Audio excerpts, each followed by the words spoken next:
সরকার আমাদের সঙ্গে ছিল, এখন ওরা বলতেছে আমরা নাকি ওই সময় দুর্নীতি করছি। তাহলে তুমি কি ধর্মপুত্র যুধিষ্ঠির ছিলা?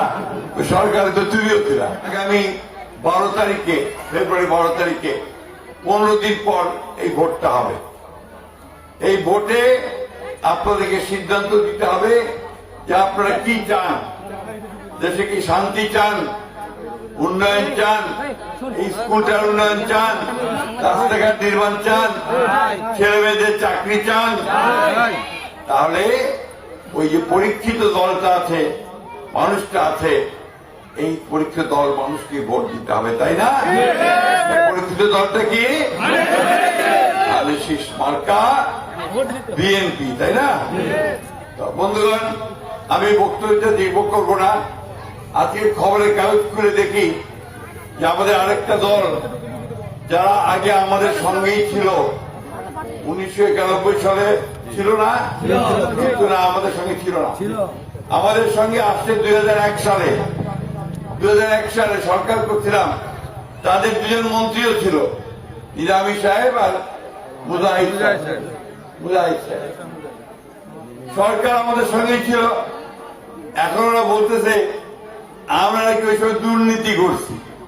তাহলে তুমি কি ধর্মপুত্র যুধিষ্ঠির ছিলা? ওই সরকারে তো তুমিও ছিলা, তোমারও তো ওইটাই ঘাড়ে আসে পড়ে, তাই না? দুর্নীতির ভাগ তো তোমাকেও নিতে হবে, কিনা বলেন? আমরা কোন দুর্নীতি করিনি, আমরা দেশকে সেই সময় সামনের দিকে আগায় নিয়ে গেছি। সেই সময়ে বাংলাদেশকে বলা হচ্ছিল এই বাংলাদেশ বহুদূর আগে গেছে।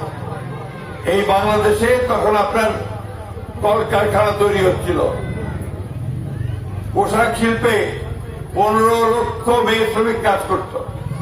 আমাদের ওই সময়ে মেয়েরা ক্লাস 12 পর্যন্ত অবৈতনিক লেখাপড়ার সুযোগ পেয়েছিল, অর্থাৎ মেয়েদেরকে ক্লাস 12 পর্যন্ত বেতন দিতে হতো না। এখন কি দিতে হয়? হয় না।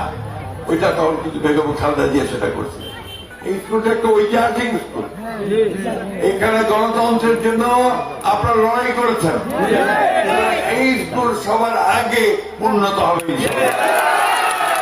আমরা শ্মশানকে আমরা ভালো করব, মন্দিরকে ভালো করব, আমরা মসজিদগুলো যেন ভালোভাবে করতে পারি, তার ব্যবস্থা আমরা অবশ্যই করব।